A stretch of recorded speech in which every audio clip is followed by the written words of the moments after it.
హరే కృష్ణ దండత్నామాలు అందరి భక్తులకి స్వాగతం. ఈరోజు మన భక్తి రసామృతం కక్షంలోకి. భక్తి రసామృతంలో ఈరోజు మనం 2వ అధ్యాయం మరియు 3వ అధ్యాయం రెండు చర్చించుకోవడానికి ప్రయత్నిద్దామంట. మంగళాచరణ చేసుకొని స్టార్ట్ చేద్దాం. ఓం అజ్ఞానతిమిరాంధస్య జ్ఞానాంజనాశలాకయ చక్షోరున్మిళితం యేన తస్మై శ్రీగురవే నమః. శ్రీచైతన్యమనోభీష్టం స్థాపితం యేన భూతలే స్వయం రూపః కదా మహ్యం దదాతి స్వపదాంతికం. వందేహం శ్రీగురూన్ శ్రీయుతాపదకమలం శ్రీగురూన్ వైష్ణవాంశ శ్రీరూపం సాగ్రజాతం సహగణ రఘునాథాన్వితాం తం సజీవం సాద్వైతం సావధూతం పరిజనసహితం కృష్ణచైతన్యదేవం శ్రీరాధాకృష్ణపాదాన్ సహగణ లలితా శ్రీవిశాఖాన్వితాంశ నమో ఓం విష్ణుపాదాయ కృష్ణప్రేష్టాయ భూతలే శ్రీమతే భక్తివేదాంత స్వామినితి నామినే. నమస్తే సారస్వతే దేవే గౌరవాణి ప్రచారిణి నిర్విశేష శూన్యవాది పాశ్చాత్యదేశతారిణి. నమో మహావదన్యాయ కృష్ణ ప్రేమ ప్రదాయతే కృష్ణాయ కృష్ణ చైతన్య నామినే గౌరద్విషే నమః. హే కృష్ణ కరుణా సింధో దీనబంధు జగత్పతే గోపేశ గోపికా కాంత రాధాకాంత నమోస్తుతే. తప్త కాంచన గౌరాంగీ రాధే బృందావనేశ్వరి వృషభానుసుతే దేవి ప్రణమామి హరిప్రియే. నీలాచల నివాసాయ నిత్యాయ పరమాత్మనే బలభద్ర సుభద్రాభ్యాం జగన్నాథాయ తే నమః. వాంఛాకల్పతరుభ్యశ్చ కృపా సింధుభ్య ఏవ చ పతితానాం పావనేభ్యో వైష్ణవేభ్యో నమో నమః. జయ శ్రీకృష్ణ చైతన్య ప్రభు నిత్యానంద శ్రీ అద్వైత గదాధర శ్రీవాసాది గౌరభక్తవృంద. హరే కృష్ణ కృష్ణ కృష్ణ హరే హరే హరే రామ రామ రామ హరే హరే. హరే కృష్ణ.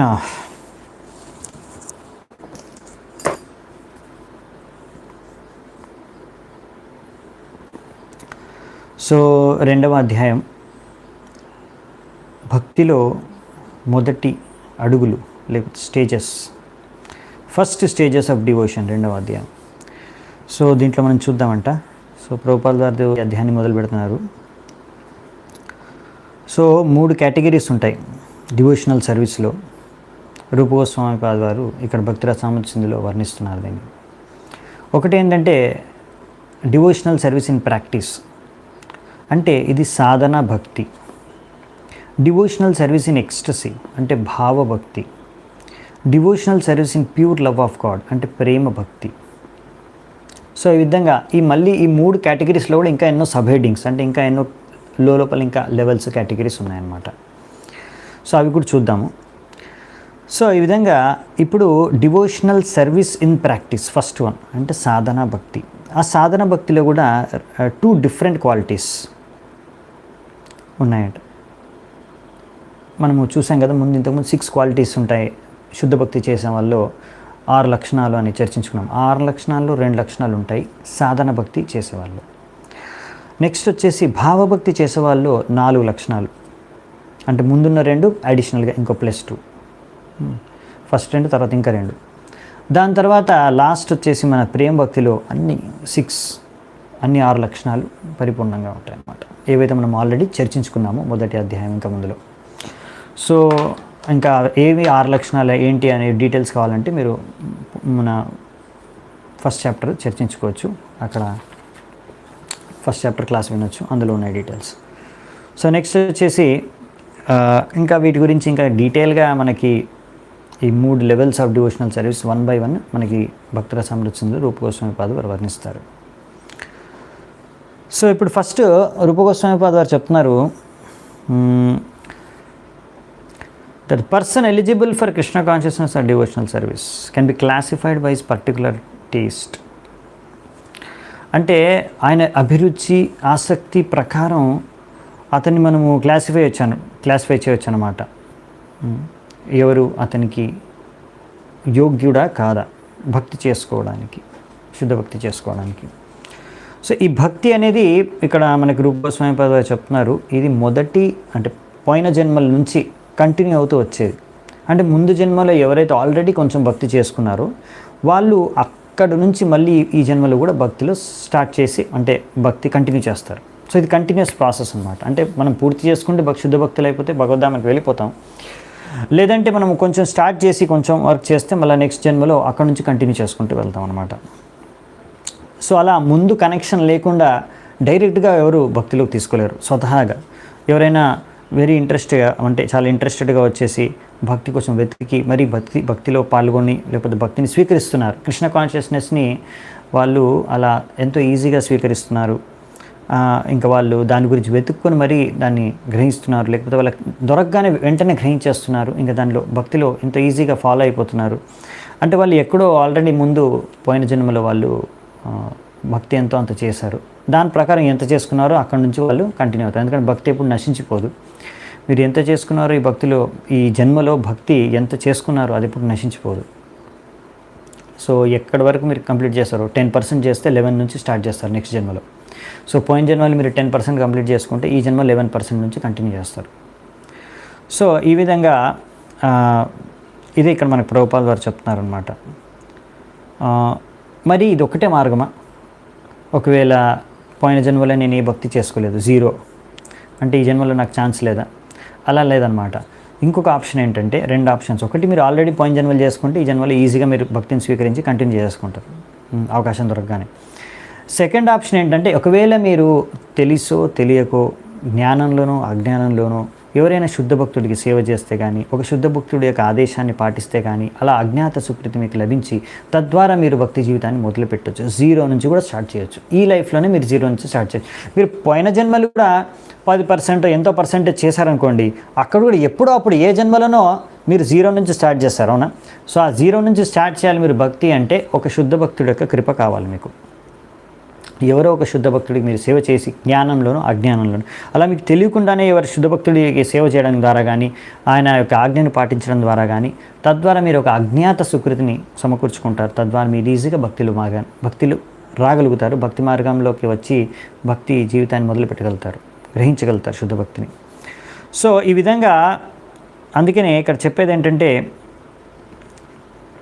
ఎవరైనా వ్యక్తులు మీరు కనిపించారనుకోండి, కొంతమందికి భగవద్గీత భాగవతం పైన అభిరుచి ఎక్కువ ఉంటుంది, వాళ్ళకి ఎంతో ఆసక్తి ఉంటుంది. అలాంటి వాళ్ళు ఎంతో చక్కగా భగవద్గీత భాగవతం చదువుకొని వినేసి లేకపోతే వాళ్ళు ముందుకు వెళ్ళిపోతుంటారు భక్తిలోకి. వాళ్ళకి ఎవరికైతే న్యాచురల్గా స్వతహాగా సహజంగా గీతా భాగవతం పట్ల ఆసక్తి అభిరుచి ఉందో అలాంటి వాళ్ళు గీతా భాగవతాన్ని చదివి విని వాళ్ళు భక్తి మార్గంలో ఎంతో ఈజీగా ముందుకు వెళ్ళిపోతారు. వాళ్ళకి ఎక్కువగా కష్టం ఉండదు. కానీ ఎవరైతే ఇలా కాదో ఎక్కువగా వాళ్ళు వాళ్ళ బుద్ధి తెలివితేటలతోని వాళ్ళ లాజిక్ ఆర్గ్యుమెంట్స్తోని వాద వివాదం చేసుకుంటూ తర్క వితర్కంతో ప్రతిసారి కూడా ఇదెందుకు అదెందుకు అలా ఎందుకు ఇలా ఎందుకు ఇలా ఎందుకు కాదు అలా ఎందుకు కాదు కృష్ణుడు ఇలా ఎందుకు చేశాడు అలా ఎందుకు చెప్పాడు ఇలా ఎందుకు చెప్పలేదు ఎప్పుడు ఇదే అనమాట గోల.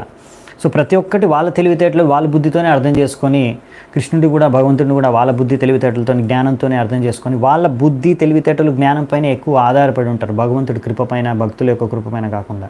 సో ఇలాంటి వారికి చాలా కష్టతరం అంట భక్తి మార్గం. సో భక్తి మార్గంలో మనం అర్థం చేసుకోవాల్సింది ఏంటంటే మనం ముందుకు వెళ్ళాలంటే భక్తిలో ముఖ్యమైనది భగవంతుడు మరియు శుద్ధ భక్తుల యొక్క కృప, ఆశీర్వాదం, దయ, ఇది మనకు కావాలి. మన ఎంత బుద్ధి తెలివితేటలు ఎంత పాండిత్యం ఉన్నది అది సెకండ్ అనమాట, అదంత ఇంపార్టెంట్ కాదు. సో దాని ద్వారా మనం ఎప్పుడు భగవంతుడిని చేరుకోలేం, లేకపోతే భగవంతుడిని అర్థం చేసుకోలేం సంపూర్ణంగా. సో ఇలా మెంటల్ స్పెక్యులేషన్ ఆర్గ్యుమెంటేటివ్ ప్రాసెస్ వాళ్ళకి కష్టం అంట. సో వాళ్ళకన్నా మనం ఈజీగా ఎవరైతే భగవంతుడి యొక్క భగవద్గీత భాగవతంలో ఉన్న శిక్షణల్ని స్వీకరించి గ్రహించి ఆసక్తితో ఎవరైతే దాన్ని గ్రహించగలుగుతారో వాళ్ళు ఇంత ఈజీగా భక్తులు ముందుకెళ్ళగలుగుతారు. సో ఇవన్నీ మనకి ఎన్నో శాస్త్రాల్లో కూడా ఈ విషయాలు ఇచ్చారు దీని గురించి. ఎందుకంటే ఈ లాజిక్ ఆర్గ్యుమెంట్ ఏంటంటే ఈరోజు ఒక లాజిక్, ఈరోజు ఒక ఆర్గ్యుమెంట్, ఈరోజు ఒక థియరీ ఒకడు చెప్తాడు, తర్వాత ఇంకొక రోజు ఇంకొకతను వచ్చి ఖండించేస్తాడు అతను తెలివితేటల బుద్ధితో, అంటే అంతే మళ్ళీ కొత్తది స్థాపిస్తారు. ఇలా ఎప్పుడు ఆర్గ్యుమెంటేషన్ లాజిక్ ఎప్పుడు ఒకటి తర్వాత ఒకటి అలా సేఫ్ కాదనమాట, ఏది కరెక్ట్ ఏదో మనకు తెలియదు. సో అందుకనే దాని నుంచి ఎప్పుడు మనం సరైన నిర్ణయానికి రాలేము, సరైన జ్ఞానాన్ని పొందలేము. సో అందుకనే మనం ఏం చేయాలంటే మహాజనయేన గతా సువంత అని శ్రీమద్ భాగవతంలో చెప్పారు. మహాజనుల యొక్క పదచిహ్నాలని మనం అనుసరించుకొని వెళ్ళిపోవాలి. సో అది పద్ధతి అనమాట. సో అందుకే మనం ఇక్కడ రూపగోస్వామి పాద నుంచి నేర్చుకుంటున్నాం.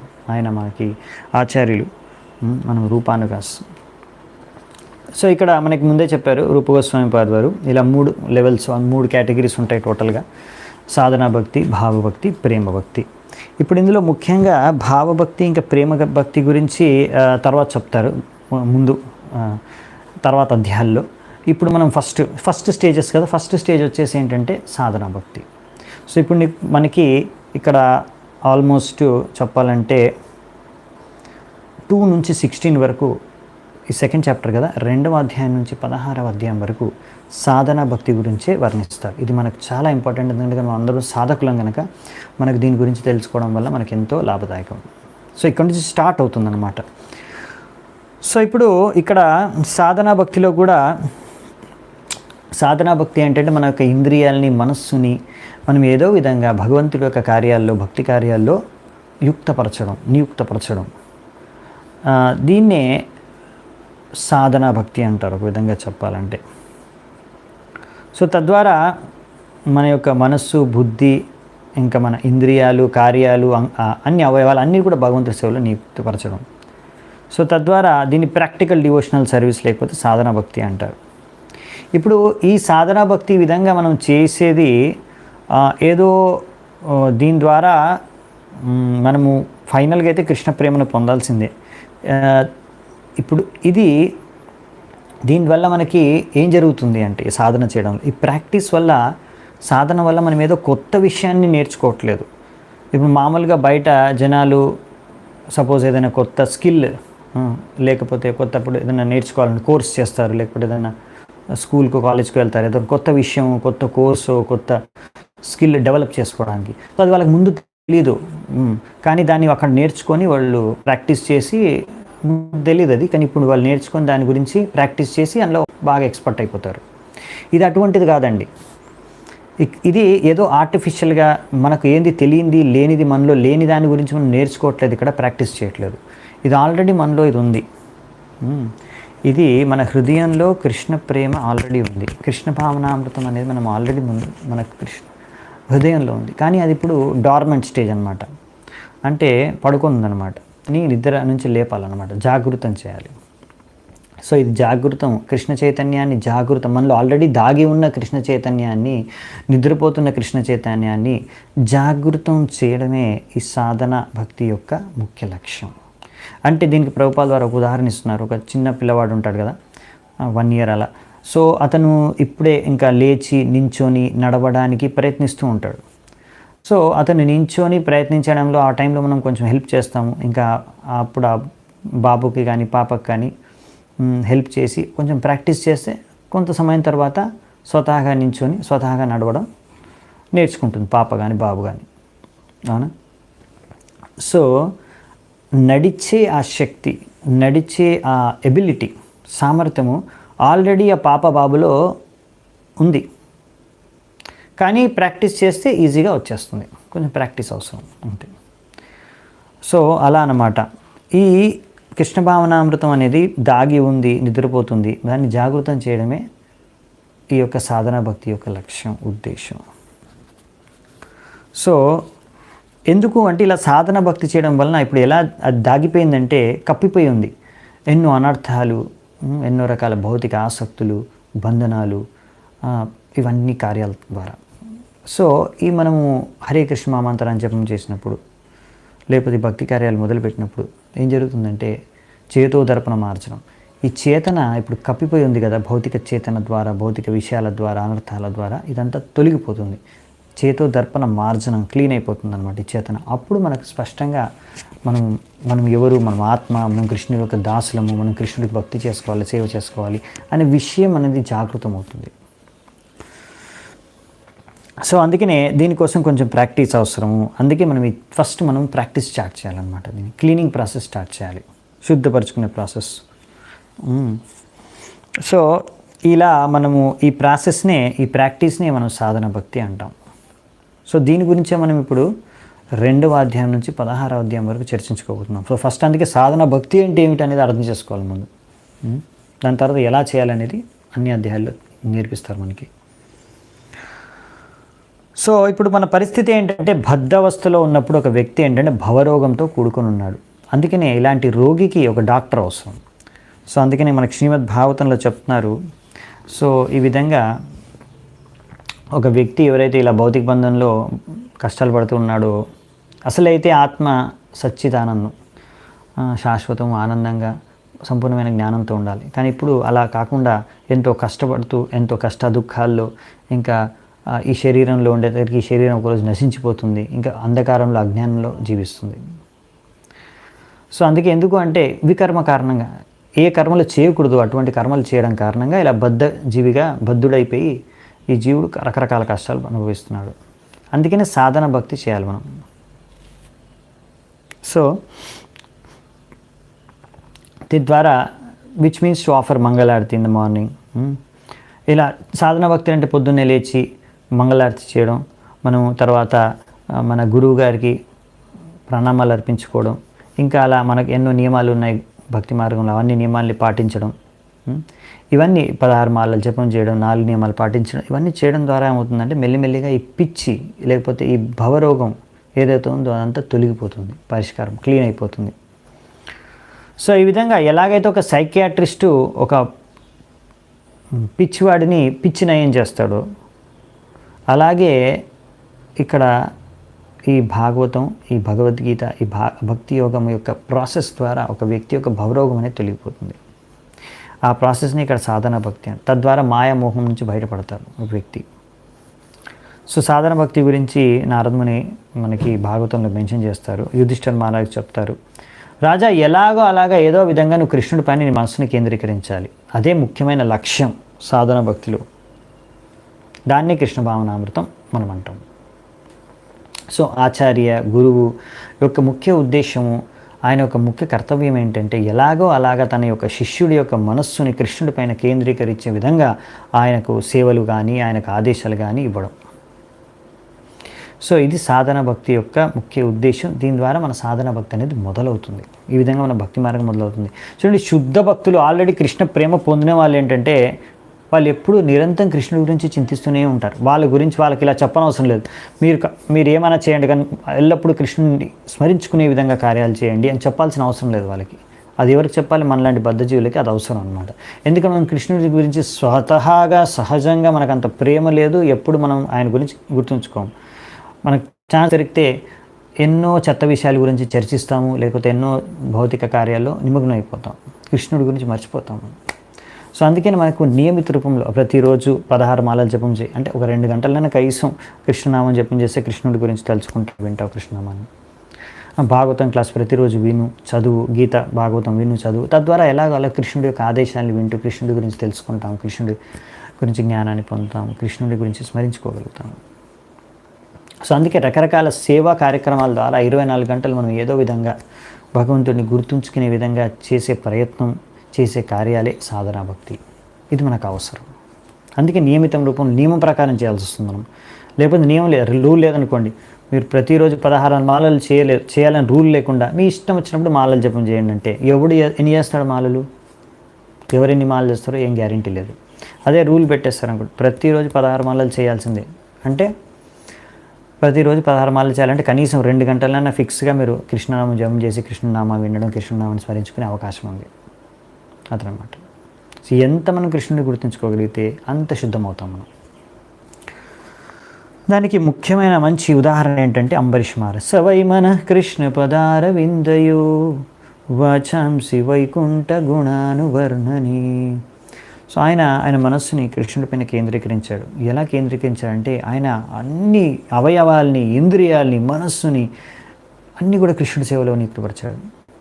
ఉదాహరణకి ఇక్కడ వాచాంసి వైకుంఠ గుణానువర్ణని, ఆయన యొక్క వాక్శక్తిని, మాట్లాడే శక్తిని తద్వారా ఆయన చేశాడంటే ఆయన వైకుంఠ గుణానువర్ణి, వైకుంఠం గురించి గుణగానం చేస్తూ, కృష్ణుడి గురించి గుణగానం చేస్తూ అలా ఆయన యొక్క వాక్ శక్తిని భగవంతుడి సేవలో యుక్తపరిచాడు. అలా చేతుల ద్వారా మందిరాన్ని మార్జనం క్లీన్ చేయడం, అలా ఆయన చేతులు, కాళ్ళు, అన్ని అవయవాల ద్వారా భగవంతుడి యొక్క భక్తి కార్యాల్లో నిమగ్నం అయిపోయాడు. తద్వారా ఆయన ఎల్లప్పుడూ భగవంతుడిని అలా స్మరించుకుంటూ ఉన్నాడు. సో ఈ విధంగా ఒక వ్యక్తి ఒకవేళ చేయగలిగితే ఎవరైనా సరే, ముఖ్య ఉద్దేశం ఇది ఉండాలి మనం చేసే కార్యాల్లో, ఇది కార్యం ద్వారా నేను కృష్ణుని స్మరించుకోగలుగుతున్నా లేదు. సో అందుకే మన లైఫ్ని ఎలా డిజైన్ చేసుకోవాలంటే, మనము ఎప్పుడు భగవంతుడిని గురించి స్మరించుకునే విధంగా, ఎప్పుడు గురించి మనం భగవంతుడిని గుర్తుంచుకునే విధంగా మన యొక్క లైఫ్ డిజైన్ చేసుకోవాలి, మన కార్యాలని డిజైన్ చేసుకోవాలన్నమాట. అప్పుడు మనం చాలా ఫాస్ట్గా కృష్ణ భక్తిలో ప్రగతి సాధిస్తామని ఇక్కడ ప్రభుపాల్ వారు చెప్తున్నారు. అంటే మన యొక్క దాగి ఉన్న, లేకపోతే ఇప్పుడు నిద్రావస్థలో ఉన్న కృష్ణ చైతన్యం అనేది జాగృతం అవుతుంది. అది ఉద్దేశం, ముందే చెప్పుకున్నాం కదా. సో ఇప్పుడు ఈ సాధనా భక్తిలో కూడా 2 భాగాలు, అంటే 2 లెవెల్స్ ఉన్నాయంట. ఒకటి వచ్చేసి చెప్పాం కదా, నియమాల ప్రకారం, ఇంకా గురుదేవుడి యొక్క ఆదేశం ప్రకారమే, అంటే గురుదేవ ఆదేశం, శాస్త్రంలో ఇచ్చిన నియమాలు, వీటి ఆధారంగా ఇది ప్రేరణ. అంటే ఇప్పుడు 2 రకాలు ఉన్నాయి. సాధన భక్తిలో 2 రకాలు, సాధనా భక్తిలో 2 రకాలు ఉన్నాయి. అందులో డిఫరెన్స్ ఏంటంటే, మొదటిది వైది సాధనా భక్తి, రెండవది రాగానుగా సాధనా భక్తి. వైది సాధనా భక్తి అంటే ఇక్కడ ముఖ్యమైన ప్రేరణ ఏంటంటే విధి, అంటే రూల్. ఇక్కడ రాశారు బుక్లో, శాస్త్రంలో, గీతలో, భాగవతంలో, రూపగోస్వామి చెప్పారు ఇక్కడ. సో భక్తి రసామృతంలో ఇలా చెయ్యాలి అని మనకు శాస్త్రం చెప్తుంది, అందుకే మనం అలా చేయాలి, అంతే. అలా చేస్తేనే మనం ప్రగతి సాధిస్తాం. రూల్ ఇది, మనం పాటించాలి, అంతే. అది ఇన్స్పిరేషన్, ఎందుకంటే శాస్త్రం చెప్తుంది కాబట్టి మనం ఫాలో అవ్వాల్సింది. ఎందుకంటే మా గురువు గారు చెప్తున్నారు నువ్వు ఇది చెయ్యి అని, గురువు గారు ఆదేశం, కాబట్టి నేను ఫాలో అవ్వాలి, అంతే. వేరే ఇంకేం లేదు. ఇవి 2. ఇది అంటే స్వతహాగా నాకు చేయాలనే కోరిక కానీ, స్వతహాగా నాకు చేయాలనే ఆసక్తి కానీ, ఇంట్రెస్ట్ కానీ నాకేం లేదు. ఒకవేళ ఆదేశం, గురుగారు ఆదేశం లేకపోతే, శాస్త్రంలో రాసి ఉండకపోతే నేను చేసి ఉండేవాడినే కాదు.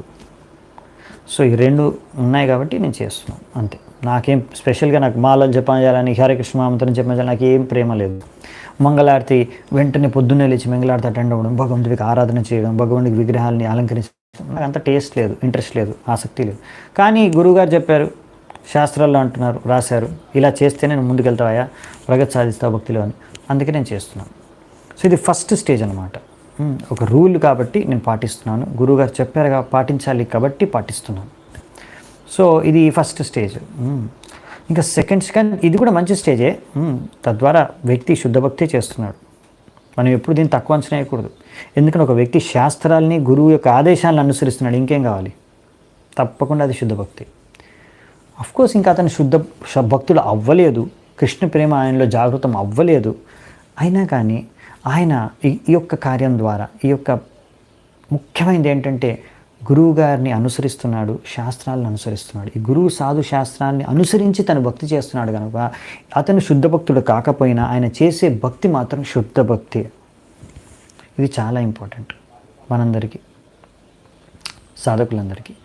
సో ఇలా బాగా చేసిన తర్వాత మనం చెప్తాం కదా, న్యాచురల్గా మన ప్యూరిఫికేషన్ జరుగుతుంది, అవునా, శుద్ధం జరుగుతుంది, పరిష్కారం అవుతుంది, ఇలా క్లీన్ అవుతుంది మన హార్ట్, చేతన. సో కొంత సమయం తర్వాత మనకి సహజంగా ఆసక్తి డెవలప్ అవుతుంది భగవంతుడి పట్ల, లేకుంటే మీకు ఏ సేవలు ఇచ్చారో ఆ సేవల పట్ల. అలా ఇప్పుడు ముందు రూల్, పొద్దున్నే లేవ్వాలి, మంగళారతి అటెండ్ అవ్వాలి, భగవంతుడికి ఆరతి ఇవ్వాలి, భగవంతుడికి అలంకరణ చేయాలని ఒక రూల్ ప్రకారం మనం చేస్తున్నాం, మనకు ఆసక్తి లేకుండా. కానీ ఎప్పుడైతే మనకు కొంచెం ఆసక్తి, అనురాగం డెవలప్ అవుతుందో అప్పుడు మనము రూల్ ఉంది, రూల్ పాటిస్తున్నాము, కానీ ఇప్పుడు ఏదో రూల్ కాబట్టి పాటించడమే కాకుండా మనకు కూడా ఆసక్తి ఉంది ఇప్పుడు చేయాలని. సో మనం ఎంతో ఆనందంగా, మనము సొంతంగా స్వతహాగా ఇప్పుడు లేచి మంగళారతి ఏదో రూల్ ప్రకారమే లేవడం కాదు. అరే నేను పొద్దున్న లేవాలి, పొద్దున్న మంగళారతి అటెండ్ అవ్వాలి, భగవంతుని దర్శించుకోవాలి, భగవంతుడికి ఆరతి చేయాలి, భగవంతుడి అలంకరణ అనే ఉత్సాహంతో, ఇంట్రెస్ట్తో, ఆసక్తితో మనం పొద్దున్న లేస్తున్నాం. అలాగే అదే ఉత్సాహం, ఆసక్తితో సేవలు చేస్తున్నాం. సేవ చేయడానికి కూడా ఆలోచిస్తున్నాం, అరే ఇంకా బాగా చేస్తే ఎలా ఉంటుంది భగవంతుడికి, ఇలా అలంకరణ చేస్తే ఇంకా ఎలా బాగుంటుంది. సో ఈ విధంగా ఇంకా సేవను ఇంకా డెవలప్ చేయడానికి, ఇంప్రూవ్ చేయడానికి ట్రై చేస్తాం అన్నమాట. ఎందుకంటే ఇప్పుడు ఏదో సేవ చేయాలి అనే రూల్తో చేయట్లేదు, ఒకటైనా డ్యూటీ రూల్ చేయాలి, చేస్తున్నాను అంతే, అయిపోయింది. కానీ ప్రేమతో, అనురాగంతో చేసినప్పుడు ఏంటంటే ఇంకా బాగా చేయాలి, కృష్ణుని సంతృప్తిపరచడానికి ఇంకా బాగా చేయాలి అనే ఒక తపన, ఆసక్తితో సేవ చేయడం, అనురాగంతో. అది నెక్స్ట్ స్టేజ్ అనమాట. అది రాగానుగా సాధన భక్తి. ఇంకా మనం శుద్ధం అవ్వలేదు, సంపూర్ణంగా కృష్ణ ప్రేమ పొందలేదు మనకి. కానీ కొంచెం ఆసక్తి అనేది డెవలప్ అయింది. సో అది కూడా మనకి ఇప్పుడు ఒక ప్రేరణ. ఓన్లీ రూల్ ఉంది, మా గురుగారు చెప్పారు కనుకనే చేస్తున్నాను కాదు. గురుగారు కూడా చెప్పారు, రూల్ కూడా ఉంది, కానీ ఇప్పుడు నాకు కూడా ఆసక్తి కలిగింది దాని పట్ల. సో ఈ విధంగా ఎప్పుడు ఎంతో ప్రేమతో, ఎంతో హృదయపూర్వకంగా ఆ సేవను చేస్తూ ఉన్నాడు. ముందు కొంచెం మెకానికల్గా చేసినా ఇప్పుడు హృదయపూర్వకంగా చేస్తాం అనమాట. సో ఈ విధంగా ఇప్పుడు మనకు ఒక అటాచ్మెంట్ అనేది డెవలప్ అయిందనమాట. ఆ సేవ పట్ల కానీ, ఆ ఆదేశం పట్ల కానీ, ఆ నియమం పట్ల కానీ. సో ఇంకా దాన్ని పాటిస్తున్నాం. ఇప్పుడేం మనం నియమాలను ఉల్లంఘించట్లేదు, లేకపోతే గురుగారు ఆదేశాలు ఉల్లంఘించము. అవి ఎప్పుడు పాటిస్తూనే ఇప్పుడు దాంతో పాటు యాడ్ అయిందనమాట ఫీలింగ్. ఇప్పుడు ఒక ఫీలింగ్తో మనం చేస్తున్నాం సేవని. సో ఇదన్నమాట. అందుకనే ఇది ముఖ్యమైన ఉద్దేశం ఇక్కడ. సో ఇది 2 రకాలన్నమాట. అందుకనే వైదీ సాధనా భక్తి, రాగానుగా సాధన భక్తి. సో ఫస్ట్ లెవెల్ వచ్చేసి వైదీ సాధన భక్తి, దానిపైన వచ్చేసి రాగానుగా సాధన భక్తి. సో దీని గురించి మనం చర్చించుకున్నాం. ఇప్పుడు ఇక్కడ ఉదాహరణ కూడా ఇచ్చారు. ఇప్పుడు పరీక్షిత్ మహారాజు ఇంకా సుఖదేవ్ గోస్వామి ఉదాహరణ ఇచ్చారు. పరీక్షిత్ మహారాజు ఇప్పుడు ఒక వారంలో చనిపోతాడు, ఆయనకు శ్రాపం కలిగింది అని తెలిసినప్పుడు ఆయన వెళ్ళి సుఖదేవ్ గోస్వామిని అడుగుతాడు, నిర్భయంగా ఉండాలి ఒక వ్యక్తి మృత్యు సమయంలో, అసలు ఏం చేయాలి, అలా నిర్భయంగా ఉండాలి అంటే అని అడిగితే అప్పుడు ఆయన అడిగారు. సో పరీక్షిత్ మహారాజు అడిగిన ప్రశ్నకి సుఖదేవ్ గోస్వామి జవాబిస్తూ, నువ్వు శ్రవణం కీర్తనం ఈ విధంగా చేస్తూ భక్తి చేసుకో అని చెప్పారు. శ్రవణం చెయ్యని చెప్పాడు. సరే ఆయన గురుగారుగా స్వీకరించారు. సుఖదేవ్ గోస్వామి గురువుగా స్వీకరించారు. శిక్ష ఆయన నుంచి తీసుకున్నారు. శ్రవణం 7 దినాలు నిరంతరం ఆయన శ్రవణం చేశారు సుఖదేవ్ గోస్వామి నుంచి. అలా శ్రవణం చేసి భగవద్ధామానికి వెళ్ళిపోయారు పరీక్షిత్ మహారాజు. సో అక్కడ గురువుగారి ఆదేశాన్ని అలా నియమం ప్రకారం పాటించారనమాట. సాధన భక్తి, దానికి ఒక ఉదాహరణ ఇక్కడ ఇచ్చారు. ఎందుకంటే ముఖ్యమైన ఉద్దేశం ఏంటి? భగవంతుడి శ్రవణం చేయడం, భగవంతుడిని స్మరించుకోవడం. అదే చేశాడు పరీక్షిత్ మహారాజు, భగవద్ధామానికి వెళ్ళిపోయాడు. సో ఈ విధంగా ముఖ్యమైనదంటే ఇది. ఈ మాయావాదులు ఉన్నారే, వాళ్ళు ఏంటంటే ఇలా భగవంతుడి నామాన్ని వినడానికి కానీ, భగవంతుడి లీలల గురించి వినడానికి కానీ, శ్రవణం కీర్తన పట్ల ఎక్కువ ఆసక్తి ఉండదు. ఎందుకంటే వాళ్ళు భగవంతుడినే నమ్మరు, అంటే భగవంతుడు రూపం ఉందనే నమ్మరు. ఆయన రూపం అంతా కూడా మాయ అనుకుంటారు, ఆయన చేసే లీలలన్నీ కూడా మాయ అనుకుంటారు. అందుకని వారు భగవంతుడి గుణ రూప లీల మహిమలకి ప్రాధాన్యతనివ్వరు. అది వినడానికి కానీ, స్మరించుకోవడానికి కానీ వాళ్ళకి ఆసక్తి ఉండదు. దాని కారణంగా వాళ్ళు ఈ భక్తి మార్గాన్ని అనుసరించలేకపోతారు. సో అందుకనే ఇక్కడ మనం అర్థం చేసుకోవచ్చు, కృష్ణుడు మనందరి హృదయాల్లో ఉన్నాడు పరమాత్మ రూపంలో. అందుకే ఏదో విధంగా మనం కృష్ణుడి కనుక ఆసక్తులం అయిపోతే కృష్ణుడు మన ఈ భయాన్ని తొలగించేస్తారు, అన్ని రకాల భయాల్ని తొలగించేస్తారు. కృష్ణుడు చెప్తాడు కదా, నమే భక్త ప్రణశ్యతి అని చెప్తారు భగవద్గీతలో. నా భక్తుడు ఎప్పుడు కూడా నాశనం అవ్వడు. అంటే ఆయన యొక్క భక్తి ఎప్పుడు నాశనం అవ్వదు. శరీరం ఎలాగో నశించిపోతుంది కానీ ఆయన భక్తి ఎప్పుడు నశించిపోదు. కృష్ణుడు ఆ గ్యారెంటీ ఇస్తారు. అంటే ఇప్పుడు విషయం ఏంటంటే, ఎంతో ఈ యొక్క జన్మ మృత్యు జర వ్యాధి నుంచి కూడా మనం బయటపడవచ్చు ఈ భక్తి ద్వారా. సో లేకపోతే మనం భక్తి చేసుకోకుండా ఇంకా ఏ మార్గాన్ని అనుసరించినా మళ్ళీ ఈ 84 లక్షల రకరకాల యోనులు, ప్రాణులు, శరీరాలు మనం ధరిస్తూ భ్రమణ చేస్తూనే ఉండాలి ఈ భౌతిక ప్రపంచంలో. అందుకని మనకి ఇక్కడ చెప్పారనమాట, పద్మపురాణంలో కూడా ఇదే విషయాన్ని చెప్పారు. పద్మపురాణంలో ఏం చెప్పారంటే, ఎల్లప్పుడూ విధి నిషేధం. సో చూడండి, సాధనా భక్తి అంటే విధి నిషేధం ఉంటుంది. విధి అంటే ఇది చెయ్యాలి అని, నిషేధం అంటే ఇది చేయకూడదు. సో విధి నిషేధం ఏం చెప్పారంటే, అస్సలైన విధి నిషేధం ఏంటంటే, ఎల్లప్పుడూ నువ్వు విష్ణువుని స్మరించుకుంటూనే ఉండాలి, ఎల్లప్పుడూ విష్ణువుని గుర్తుంచుకోవాలి. ఇది నీ విధి. నిషేధం ఏంటి? ఎప్పుడూ విష్ణువుని మర్చిపోవద్దు. ఇది నిషేధం.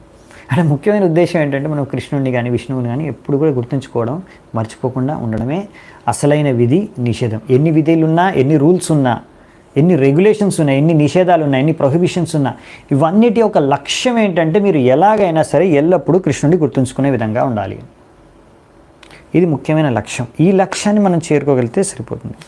ఇప్పుడు మనకు కొన్ని విషయాలు చెప్తారు, ఎందుకంటే ఇది చాలా ఇంపార్టెంట్. ఒకసారి కొంతమంది ఏంటంటే ఈ లక్ష్యాన్ని మర్చిపోతారు. ఎందుకు విధి నిషేధం, ఎందుకు మనం ఈ విధిని అనుసరిస్తున్నాము, ఈ రూల్ని పాటిస్తున్నాము, లేకపోతే ఈ ప్రొహిబిషన్ని పాటిస్తున్నాం అనే విషయాన్ని మర్చిపోతారు. లక్ష్యాన్ని మనం అందుకే ఎప్పుడు మర్చిపోకూడదు. ఎందుకు మనము ఇది పాటిస్తున్నాం అనే విషయాన్ని ఎప్పుడు గుర్తుంచుకోవాలి. సో అందుకని పద్మపురాణంలో ఉన్నారు, ఎలాగైనా సరే మీరు అన్ని విధి నిషేధాల యొక్క లక్ష్యం కృష్ణుడిని ఎల్లప్పుడూ గుర్తుంచుకోవడం. సో ఇది ఎవరికి? అందరికీ, అన్ని వర్ణాశ్రమంలో ఉన్న వాళ్ళకి. ఏ వర్ణంలో ఉన్నా సరే, మీరు బ్రాహ్మణులైనా సరే, క్షత్రులైనా సరే, వైశ్యులైనా సరే, శూద్రులైనా సరే, బ్రహ్మచారి అయినా సరే, గృహస్థ అయినా సరే, వానప్రస్థ అయినా సరే, సన్యాసి అయినా సరే, అందరికీ ఎన్నో రకాల రూల్స్ రెగ్యులేషన్స్ ఉన్నాయి. క్షత్రుడు ఇలా చేయాలి, బ్రాహ్మణుడు ఇలా కార్యాలు చేయాలి, బ్రహ్మచారి అయితే ఇలా చేయాలి, ఇలా చేయకూడదు, సన్యాసి ఇలా చేయాలి, చేయకూడదని చాలా విధి నిషేధాలు ఉన్నాయి. కానీ వాటి అన్నిటి ఉద్దేశం ఏంటి? ఉద్దేశం వచ్చేసి కృష్ణుడిని గుర్తుంచుకోగలగడం, కృష్ణుడిని స్మరించుకోగలడం. ఓకే, సో ఇక్కడ అందుకే చెప్పారనమాట. సో మీకు ఆల్రెడీ మన వర్ణాశ్రమం గురించి బేసిక్ ఐడియా అయితే ఉంది. ఇప్పటివరకు ఎన్నో క్లాసెస్ అటెండ్ అయ్యాం, చర్చించుకున్నాం మనము. సో ఇక్కడ ముఖ్యమైనది ఏంటంటే కొన్ని ఎగ్జాంపుల్స్ ఇచ్చి కూడా మనకి నేర్పిస్తున్నారు, చెప్తున్నారు ఇక్కడ. ఒకటి శ్రీమద్ భాగవతంలో కూడా చామాసుముని నవయోగంధురుల్లో ఒకరు, ఆయన మహారాజ్ నిమిక్ చెప్తున్నారనమాట. ఈ 4 ఏవైతే ఉన్నాయో బ్రాహ్మణ, క్షత్రియ, వైశ్య, శూద్రుడు 4 వర్ణాలు. ఈ 4 వర్ణాలు కూడా భగవంతుడి యొక్క విరాట రూపం, విశ్వరూపంలోంచి వివిధ అంగాల నుంచి వాళ్ళు వచ్చారనమాట. బ్రాహ్మణులు వచ్చి భగవంతుడి తలకాయ నుంచి, క్షత్రియులు వచ్చి భగవంతుడి భుజాల నుంచి, బాహువుల నుంచి, వైశ్యులు వచ్చి ఆయన యొక్క ఉదరం నుంచి, మరియు శూద్రులు వచ్చి వాళ్ళ కాళ్ళు. అలాగే బ్రహ్మచారి, వానప్రస్థ, సన్యాసి, గృహస్థులు కూడా. సన్యాసులు వచ్చేసి భగవంతుడి యొక్క మస్తకం నుంచి, తలకాయ నుంచి, అలాగే హెడ్ నుంచి. ఇంకా వానప్రస్థులు వచ్చేసి ఆయన చేతుల నుంచి, అలా ఆయన బాహువుల నుంచి. గృహస్థులు వచ్చేసి ఆయన ఉదరం, మరియు బ్రహ్మచారులు వచ్చేసి పాదాలు. సో ఈ విధంగా చెప్పేది ఏంటంటే ఇక్కడ అందరికీ రకరకాల వర్ణాశ్రమం ప్రకారం రకరకాల కార్యాలు, రకరకాల స్థాయి, రకరకాల యోగ్యత అవన్నీ ఉంటాయి భౌతికంగా. కానీ ఉద్దేశం ఒకటి ఏంటంటే భగవంతుడిని ఎల్లప్పుడూ గుర్తించుకోవడం. సో ఈ విధంగా మీరు ఎవరైనా సరేనండి, ఒకవేళ మీరు బ్రాహ్మణుడే అనుకోండి, బ్రాహ్మణుడైతే ఏంటి అనేది ముఖ్యమైన కార్యం ఏంటి? ఆయన ముఖ్యమైన కార్యం వచ్చేసి పాఠం, శాస్త్రాలని చదవడం, ఇంకొకరికి చదువు చెప్పడం, శాస్త్రాల యొక్క జ్ఞానాన్ని పంచడం. సో ఈ విధంగా అంటే భగవంతుడి యొక్క జ్ఞానం, శాస్త్రాల్లో శాస్త్రంలో ముఖ్యమైన ఉద్దేశం ఏంటి? వేదైశ్చ సర్వేర్ అహమేవ వేద్యో. కృష్ణుడు అన్నాడు, అన్ని శాస్త్రాల నుంచి అర్థం చేసుకోవాల్సిందండి. అంటే మనము శాస్త్రాలు చదివి బ్రాహ్మణులు అర్థం చేసుకొని దాన్ని ఇంకొకరికి చెప్పడం, కృష్ణుడి గురించి చెప్పడం, ఇంకొకరికి ప్రచారం చేయడం, ఇది బ్రాహ్మణుల యొక్క కర్తవ్యం. తద్వారా వాళ్ళు ఇలాంటి కార్యాలు చేసి భగవంతుడిని సంతృప్తిపరచచ్చు, భగవంతుడిని గుర్తుంచుకోవచ్చు. ఉద్దేశం ఏంటంటే భగవంతుడిని గుర్తుంచుకోవడం, భగవంతుడిని సంతృప్తిపరచడం. అలా భగవంతుడి యొక్క పక్షాన ఆయన తరఫున కూడా బ్రాహ్మణులు ఆహారాన్ని కూడా స్వీకరిస్తారు, భగవంతుడే చెప్తాడు. అలా దీని తర్వాత అందుకనే ఎవరైతే ప్రచారం చేస్తున్నారో వాళ్ళు అసలైన బ్రాహ్మణులు అని ప్రభుపాల ద్వారా రాస్తున్నారు. ఇంకా అలాంటి వాళ్ళకి ప్రచారాలకి మీరు తినిపిస్తే ప్రసాదం, భోజనం, సో అది భగవంతుడికి స్వయంగా మీరు తినిపించినట్టే. క్షత్రియులు వచ్చేసి వాళ్ళ యొక్క ప్రత్యేక కర్తవ్యం అంటే రక్షణ అంటే శరీరానికే కాదు, మాయ నుంచి కూడా రక్షణ కలిగించడం. మాయ నుంచి రక్షణ కల్పించడం అంటే వాళ్ళు ధర్మాన్ని సరిగ్గా అనుసరిస్తున్నారో ఆ విషయాన్ని కూడా చూడడం, ధర్మాన్ని కాపాడడం కూడా క్షత్రియుల లక్ష్యం. ఈ విధంగా వాళ్ళు భగవంతుడికి సేవ చేస్తున్నారు, భగవంతుడిని సంతృప్తిపరుచున్నారు. ఎలాగైతే పరీక్షిత్ మహారాజు ఎప్పుడైతే చూశాడో ఒక కలిరాజు ఆవుని దండిస్తున్నాడు, చంపబోతున్నాడు అని వెంటనే ఆయనకి దండన విధించారు. సో ఆ విధంగా అనమాట. అలాగే అర్జునుడు కూడా కురుక్షేత్ర రణయుద్ధం రణభూమిలో ఎంతోమందిని ఆయన వధించాడు, ధర్మాన్ని స్థాపించడం కోసం, రక్షించడం కోసం. వైశ్యులు రకరకాల బిజినెస్, వాణిజ్యం చేస్తూనే ఇంకా ముఖ్యంగా ఆవుల్ని గో సంరక్షణ చేయడం, తద్వారా వాళ్ళు ఈ కార్యాలు చేసి భగవంతుడిని సంతృప్తిపరుస్తారు. ఇంకా శూద్రులు వాళ్ళకి తెలివితేటలు లేవు సొంతంగా ఏం చేసుకోవడానికి, అందుకే వీళ్ళు ముగ్గురికి వాళ్ళు సేవ చేసి తద్వారా వాళ్ళు వాళ్ళ యొక్క కార్యాన్ని నిర్వహిస్తూ భగవంతుడికి సేవ చేసుకుంటారు, భగవంతుడిని సంతృప్తిపరుస్తారు. సో ప్రతి ఒక్కరికి ఒక్కొక్క కార్యం ఉంది, వాళ్ళు ఆ కార్యాలు చేసుకుంటే సరిపోతుంది, తద్వారా వాళ్ళు భగవంతుడిని సంతృప్తి కలిగలరు, నో ప్రాబ్లం. కానీ భగవంతుడిని సంతృష్టిపరచడం, భగవంతుడిని స్మరించుకోవడం ముఖ్యమైన ఉద్దేశం. సో అదే ఇక్కడ చెప్తున్నారనమాట. ఇప్పుడు నెక్స్ట్ ఇంకా ఇంపార్టెంట్ పాయింట్ లాస్ట్ ప్రభుపాల్ ద్వారా ఇది కంక్లూజన్ అంటారండి. చాప్టర్ ఎండింగ్లో ఇది సారాంశం. ఇప్పుడు మనకి చాలా ఇంపార్టెంట్, ఇది చాలామంది మిస్ అయిపోతూ ఉంటారు. సో ఈ విధంగా ఎప్పుడైతే భగవంతుడిని స్మరించుకోగలిగితే అప్పుడు వాళ్ళు ఆనందంగా ఉండగలుగుతారు. కృష్ణ చైతన్యంలో ఉంటే ఆనందంగా ఉండగలుగుతారు. ఓకే, సో వర్ణాశ్రమము పాటించడం ఒక ముఖ్య ఉద్దేశం ఏంటంటే కృష్ణ చైతన్యంలో రావడానికి, ఉండడానికి అది సహాయపడుతుంది. సో ఇది ముఖ్యమైన ఉద్దేశం. ఓకే, అందుకే ఇప్పుడు ఉద్ధవుడికి చెప్తున్నారనమాట, ఈ విధంగా ఒక వ్యక్తి తన కార్యాల ద్వారా నన్ను ఆరాధించగలిగితే, ఏం కార్యం చేస్తున్నాడో పర్వాలేదు, దాని ద్వారా నన్ను సంతృప్తి పరచగలిగితే, ఆరాధించగలిగితే అతను ఎంతో ఆనందంగా ఈ యొక్క లోకంలో జీవిస్తాడు. మళ్ళీ నెక్స్ట్ లోకంలో లేకపోతే మళ్ళీ నెక్స్ట్ జన్మలో కూడా ఆనందంగానే ఉంటుందని భవిష్యత్తు. సో మనం ఇదే కదా మన ముఖ్యమైన, కృష్ణుడిని మనం సంతృప్తిపరిస్తే, అందులోనే మనం సంతృప్తి చెందగలం. ఇదే యాక్చువల్లీ ప్రిన్సిపల్. అవునా, చెట్టు వేళ్ళల్లో నీళ్లు పోస్తే అది చెట్టు ఆకులు కొమ్మలకు అన్నిటికీ ఎలా చేరుకుంటుందో అలాగే భగవంతుడిని మనం సంతృప్తిపరిస్తే మనం సంతృప్తి పడతాం. మనం సంతృప్తి పడడానికి వేరే మార్గం లేదు. సో అది విషయం.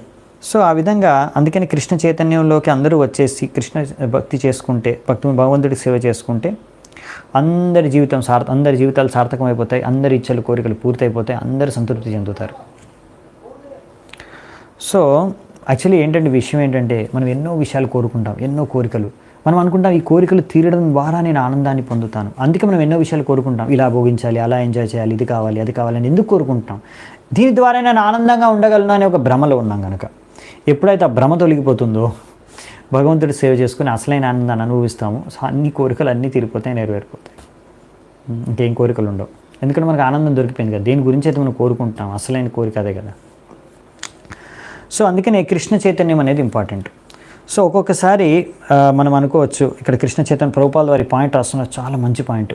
నెక్టర్ ఆఫ్ డివోషన్ పుస్తకంలో రాస్తున్నారు.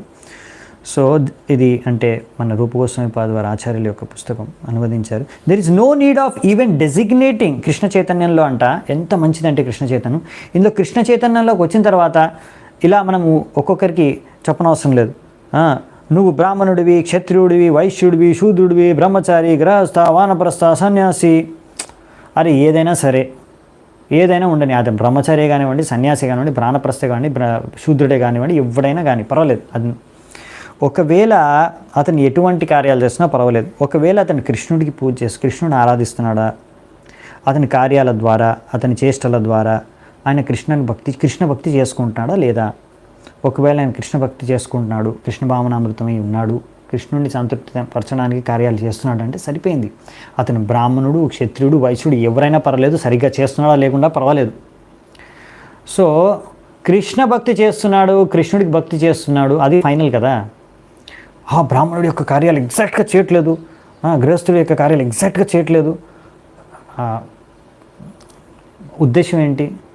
ఎగ్జాక్ట్గా పర్ఫెక్ట్గా పురాణ కాలంలో, వైదిక కాలంలో ఎలా బ్రాహ్మణులు ఉండేవాళ్ళు, ఎలా బ్రహ్మచారి ఉండేవాళ్ళు, ఎలా సన్యాసి ఉండేవాళ్ళు, ఎలా గృహస్థులు ఉండేవాళ్ళు, ఎగ్జాక్ట్గా అలా లేరు, అలా చేయట్లేదు. ఉద్దేశం ఏంటి? చేయడానికి ఉద్దేశం ఏంటి? కృష్ణ భావనామృతమై ఉన్నారా లేదా, కృష్ణ భక్తి చేసుకుంటున్నారా లేదా, ఇది ముఖ్యమైన ఉద్దేశం. రోజంతా ఇలా టెన్షన్లో ఉండి లేకపోతే ఇంకొకరు నిందించడం, వాళ్ళు చేయట్లేదు సరిగ్గా, వీళ్ళు చేయట్లేదు, ఇదే చేతనలో ఉందా? చేతనలో కృష్ణుడిని మీరు స్మరించుకోగలిగితే, కృష్ణ భక్తి చేసుకోగలిగితే, కృష్ణుడికి భక్తి సేవ చేసుకోగలిగి ఆనందంగా ఉంటున్నారా? సో ఆల్రెడీ అన్నీ అడ్జస్ట్ అయిపోతాయి, వేరే ఏమీ సరిగ్గా లేకున్నా అంతా అడ్జస్ట్ అయిపోతుంది అని రాస్తున్నారు Prabhupada. That will adjust the whole situation and every one will be happy and every one will be peaceful with in this world. So చాలాసార్లు ప్రభుపాల్ వారి తాత్పర్యాల్లో కూడా, భాగవతంలో కూడా ఇస్తారు ఈ విషయాన్ని. ఎందుకంటే ఈ విషయం మనం ఎప్పుడూ మర్చిపోకూడదు. కృష్ణ భక్తి అనేది ముఖ్యమైనది. సో ఈ మెటీరియల్ వరల్డే పర్ఫెక్ట్ కాదు. సో ఎవరూ పర్ఫెక్ట్ కాదు ఈ మెటీరియల్ వరల్డ్లో, ఈ భౌతిక ప్రపంచంలో ఎవరూ పర్ఫెక్ట్ కాదు. సో భౌతికంగా పర్ఫెక్ట్ అవ్వడానికి ప్రయత్నించి వేస్ట్. మనం భౌతికంగా బాగా పర్ఫెక్ట్గా చేయడానికి ఉద్దేశం ఏంటంటే, చేయాలని ప్రయత్నించే ఉద్దేశం ఏంటంటే కృష్ణ భావనామృతంలో ఉండాలని, కృష్ణ భక్తి చేసుకోవాలని, కృష్ణుడిని సంతృప్తిపరచాలని. ఒకవేళ ఆ కార్యాలు చేస్తూ ఉన్నారా మీరు, సో మీరు ఇంకా కంగారు పడాల్సిన అవసరం లేదు. భగవంతుడి నామం జపం చేస్తున్నారు, 4 నియమాలు పాటిస్తున్నారు, భగవంతుడికి సేవ చేసుకుంటున్నారు సామర్థ్యానుసారంగా, సో మీరు ఆనందంగా ఉండొచ్చు అని ఇక్కడ చెప్తున్నారు అనమాట. ముని కూడా నారద పంచరాత్రిలో ఈ విషయాన్ని చెప్తున్నారు అనమాట.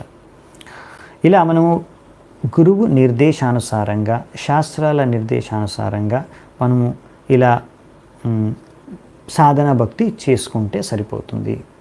మనము మెల్లిమెల్లిగా ప్రేమ భక్తి పొందే స్థాయికి చేరుకోగలమని చెప్తున్నారు. తద్వారా ఈ యొక్క అధ్యాయం ముగుస్తుంది. నెక్స్ట్ మనం 3వ అధ్యాయం చూసుకుందామంట. ఇప్పుడు 3వ అధ్యాయం వచ్చేసి, దీని పేరు వచ్చేసి ఇక్కడ ఇంగ్లీష్లో eligibility of the candidate for accepting devotional service. అంటే భక్తి, ఈ శుద్ధ భక్తిని స్వీకరించడానికి కావలసిన యోగ్యత, అర్హత ఏమిటి ఒక వ్యక్తికి. సో అసలైన అర్హత అంటే ఏంటంటే కృష్ణుడి పట్ల ఆకర్షణ, ఇదేనంట. ఒకవేళ ఒక వ్యక్తికి కృష్ణుడి పట్ల ఆకర్షణ కలిగితే చాలంట, ఆ వ్యక్తి భక్తి చేసుకోవడానికి అర్హుడైపోతాడంట. ఒకవేళ అతనికి ఆకర్షణ కలిగినా కానీ మీరు అనుకోవచ్చు, సరే ఆకర్షణ కలిగింది సరే, కానీ ఆయనకి ఎన్నో భౌతిక ఆసక్తులు, భౌతిక కోరికలు, ఇంకా ఎన్నెన్నో ఇలాంటివి ఉండొచ్చు. కానీ ఒకవేళ కృష్ణుడి పట్ల ఆకర్షణ ఉందనుకోండి అతనికి ఎన్ని భౌతిక కోరికలు, ఎన్ని ఆసక్తులు ఉన్నా, అవన్నీ ఎన్ని కల్మషాలు ఉన్నా అది సెకండరీ. భక్తి స్టార్ట్ చేయడానికి, భక్తి మార్గంలో మొదలు పెట్టడానికి, శుద్ధ భక్తి స్వీకరించడానికి, స్టార్ట్ చేయడానికి, ప్రాసెస్ స్టార్ట్ చేయడానికి సరిపోతుంది ఆకర్షణ. కృష్ణుడి పట్ల ఆకర్షణ సరిపోతుంది మీకు. మీలో ఇంకా ఎన్నో అనర్థాలు ఉన్నాయి, ఎన్నో కల్మషాలు ఉన్నాయి, ఎన్నో ఆసక్తులు, కోరికలు భౌతికంగా ఉన్నా కానీ స్టార్ట్ చేయడానికి, ప్రాసెస్ స్టార్ట్ చేయడానికి సరిపోతుంది. కానీ కృష్ణుడి పట్ల ఆకర్షణ మాత్రం స్ట్రాంగ్గా ఉంటే సరిపోతుంది. ఆ వ్యక్తి భక్తి చేసుకోవడానికి, భక్తి మార్గాన్ని అనుసరించడానికి అర్హుడైపోతాడంట. సో ఇలా ఈ ఆకర్షణ ఎలా కలుగుతుంది, కృష్ణుడి పట్ల మనకు ఆకర్షణ ఎలా కలుగుతుందంట అంటే భక్తుల యొక్క సాంగత్యం ద్వారా కలుగుతుందంట. భక్తుల యొక్క సాంగత్యం ద్వారా.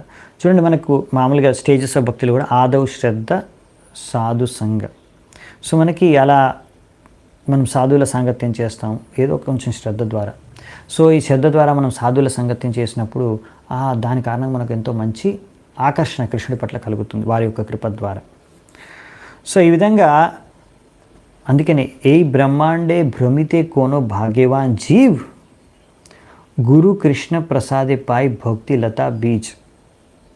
భక్తిలత బీజం అంటే మొదలు పెట్టడానికి భక్తి ఎలా స్టార్ట్ అవుతుంది, భక్తి బీజం ఎక్కడి నుంచి మనకి ఎవరు నాటుతారు, ఎలా నాటుతుంది మన హృదయంలో నాటబడుతుందంటే గురువు మరియు కృష్ణుడి యొక్క కృప ద్వారా.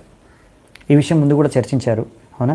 ఎప్పుడైతే మీరు హృదయంలో మనస్ఫూర్తిగా కోరుకుంటారో కృష్ణ భక్తి చేసుకోవాలి, నేను భగవంతుడు అంటే ఎవరు, నేను ఎవరు, నా జీవితాన్ని సార్థకం చేసుకోవాలన్నప్పుడు ఆ తీవ్రమైన నిజాయితీ కోరుకుంటే అప్పుడు పరమాత్ముడు మిమ్మల్ని సరైన గురువు దగ్గరికి మార్గదర్శనం మీకు చేస్తారు. మీరు గురువు యొక్క కృప ద్వారా ఆయన మీకు భక్తి బీజాన్ని మీ హృదయంలో నాటుతాడు, రైట్? సో ఈ విధంగా మీ భక్తి మార్గం మొదలవుతుంది, మీ కృష్ణుడి పక్క ఆకర్షణ మొదలవుతుంది. సో ఇక్కడ అందుకే చెప్తున్నారనమాట, ఉద్ధవుడికి కృష్ణుడు చెప్తున్నాడు భాగవతంలో ఏమని, ఎంతో భాగ్యవంతుడైతే కానీ నా పట్ల ఆ వ్యక్తి ఆకర్షితుడు కాడు అని. అంతేనా? చాలామంది కృష్ణుడు ద్వేషిస్తారు, నిందిస్తూ ఉంటారు కూడా. సో కృష్ణుడి పట్ల ఆకర్షణ కలగడం మనకి అంటే అది ఎంతో భాగ్యవంతం, మనం ఎంతో భాగ్యులం. ఆల్రెడీ మనం కృష్ణుడి భక్తి చేసుకున్నాం, అట్లీస్ట్ మనం శుద్ధ భక్తులం కాకుండా కృష్ణ భక్తులకు వచ్చేసాము. కృష్ణుడికి భక్తి చేసుకుంటామంటే ఎంతో అంత శ్రద్ధ, ఎంతో అంత ఆకర్షణ కొంచెమో కొద్ది గొప్ప ఉంది. సో అది కలగడమే ఎంతో భాగ్యం, మహాభాగ్యం. ఇంతకన్నా భాగ్యం వేరేదేం లేదు ఈ ప్రపంచంలో. సో ఆల్రెడీ మనమందరం కూడా ప్రభుపాదుల వారి యొక్క కృప ద్వారా, ఇంకా ఆయన్ని అనుసరించి ఎంతోమంది శుద్ధ భక్తుల యొక్క కృప ద్వారా మనం అందరం కూడా ఏదో విధంగా భక్తిలోకి వచ్చేసాము, కృష్ణుడి పట్ల ఆకర్షితులైపోయాము, భక్తి మార్గాన్ని అనుసరించడానికి మొదలు పెట్టేసాం ప్రాసెస్. సో మనం ఎంతో మన భాగ్యాన్ని మనం అర్థం చేసుకోవాలి. సో ఈ విధంగా ఒక వ్యక్తి ఈ విధంగా భక్తిని స్వీకరించినా కానీ కృష్ణుడి పట్ల ఆకర్షణ ఉంటే చాలు, అతను ముందుకు వెళ్ళగలడు భక్తిలో.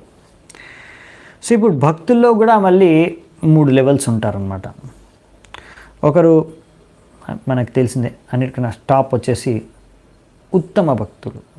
ఉత్తమ భక్తులు, మధ్యలో మధ్యమాధికారి భక్తులు, ఫస్ట్ ఉత్తమాధికారి, దానికి మిడిల్లో మధ్యమాధికారి భక్తులు, ఇంకా కొత్తగా లాస్ట్ స్టేజ్లో లోవర్ స్టేజ్ కొత్త వాళ్ళని కనిష్టాధికారులు, కనిష్ట భక్తులు. సో ఇప్పుడు విషయం ఏంటంటే ఉత్తమ అధికారులు అంటే వాళ్ళకి భగవంతుడి పట్ల సంపూర్ణమైన శ్రద్ధ, ఇంకా శాస్త్రాల యొక్క మొత్తం శాస్త్రాలని బాగా అర్థం చేసుకున్నారు. సో ఈ క్లాసిఫికేషన్ 3 రకాలుగా ఉన్నాయి కదా. ఈ క్లాసిఫికేషన్ వచ్చేసి 2 విషయాల ఆధారంగా. ఒకటి శాస్త్ర జ్ఞానము, అంటే శాస్త్రజ్ఞానం అంటే ముఖ్యంగా భగవంతుడు ఇంకా అన్ని విషయాలకు భగవంతుడికి సంబంధించిన విషయాల జ్ఞానము, ఇంకొకటి వచ్చేసి భగవంతుడు ఇంకా ఆయన చెప్పిన విషయాల పట్ల శ్రద్ధ. ఒకటి జ్ఞానము, ఇంకొకటి శ్రద్ధ భగవంతుడి పైన, భగవంతుడికి సంబంధించిన అన్నిటిపైన. సో ఇది ఉత్తమ అధికారులకి సంపూర్ణంగా ఉంటుంది, జ్ఞానము మరియు శ్రద్ధ. ఎంత మంచి జ్ఞానము శ్రద్ధ ఉంటుందంటే ఎవరైనా వచ్చి ఏదైనా వ్యతిరేకంగా మాట్లాడితే భగవంతుడికి కానీ శాస్త్రాలకి కానీ వాళ్ళు ఖండించి శాస్త్రయుక్తంగా వాళ్ళకి జవాబు ఇవ్వగలరు, వాళ్ళు చేసిన వాదాన్ని ఖండించగలరు. ఆ సామర్థ్యం ఉంది. ఇంకా వారిని ఎవరు డిస్టర్బ్ చేయలేరు. వాళ్ళు ఎంత నెగిటివ్గా చెప్పిన శాస్త్రాల గురించి కానీ భగవంతుడి గురించి కానీ వారిని ఉత్తమ అధికారులు మీరు డిస్టర్బ్ చేయలేరు. సో ఇది ఉత్తమ అధికారులు. మధ్యలో వచ్చేసి మధ్యమాధికారులు అంటే వాళ్ళకు కూడా సంపూర్ణమైన శ్రద్ధ భగవంతుడి పైన. ఇంకా జ్ఞానం కూడా ఉంది, కానీ వాళ్ళ జ్ఞానం ఎంత అంటే వాళ్ళు కన్విన్స్ అయిపోయారు. వాళ్ళకు కన్విన్స్ అవ్వడానికి ఎంత జ్ఞానం కావాలో అంత జ్ఞానం ఉంది, కానీ ఇంకొకరిని కన్విన్స్ చేయడానికి కావాల్సినంత జ్ఞానం లేదు. సో ఒక్కొక్కసారి వాళ్ళు ట్రై చేస్తారు, ఒక్కొక్కసారి విఫలమైపోవచ్చు. ఇంకొకరిని కన్విన్స్ చేయడానికి వాళ్ళు చేయలేకపోవచ్చు. కానీ వాళ్ళు మాత్రం స్ట్రాంగ్ అనమాట భక్తిలో, వాళ్ళకి మాత్రం శ్రద్ధ స్ట్రాంగ్గా ఉంది. ఓకే, సో వాళ్ళు కూడా అలా కంటిన్యూ చేస్తూ ఉంటే ఫ్యూచర్లో వాళ్ళు కూడా ఉత్తమ అధికారుల స్థాయికి వెళ్ళిపోగలరు. ఇంకా కనిష్ట అధికార స్థాయిలో ఉన్న భక్తులు ఏంటంటే వాళ్ళల్లో శ్రద్ధ అనేది కూడా చాలా వీక్ అనమాట. ఇంకా జ్ఞానం కూడా అంతగా ఉండదు. భగవంతుడు అంటే వాళ్ళు రెస్పెక్ట్ ఇస్తారు, భగవంతుడు అంటే వాళ్ళు బాగా నమ్ముతారు కొంచెం, కానీ భక్తుల పైన అంత శ్రద్ధ లేదు. అంటే సంపూర్ణమైన అండర్స్టాండింగ్ లేదన్నమాట. భగవంతుడు అంటే భగవంతుడికి భక్తులు ఎంతో ప్రియమైన వారు, కాబట్టి మనం భగవంతుడికి భక్తులకి కూడా సమ్మానం ఇవ్వాలి. అంత జ్ఞానము అంత ఆలోచన అంత లేదనమాట. భగవంతుడికి పూజ చేసుకుంటారు, భగవంతుడు అంటే కొంచెం శ్రద్ధ ఉంది, కానీ వాళ్ళ శ్రద్ధ అంత స్ట్రాంగ్ కాదు. వాళ్ళ జ్ఞానం కూడా అంత లేదు, కొంచెమే జ్ఞానం. సో తద్వారా ఏంటంటే ఎవరైనా వచ్చేసి వాళ్ళకి ఏమైనా మాయమాటలు చెప్పేస్తే వాళ్ళు నమ్మేస్తారు వాళ్ళని. సో వీళ్ళ శ్రద్ధ చాలా వీక్ కాబట్టి వీళ్ళు పతనమయ్యే అవకాశం చాలా ఎక్కువ అనమాట.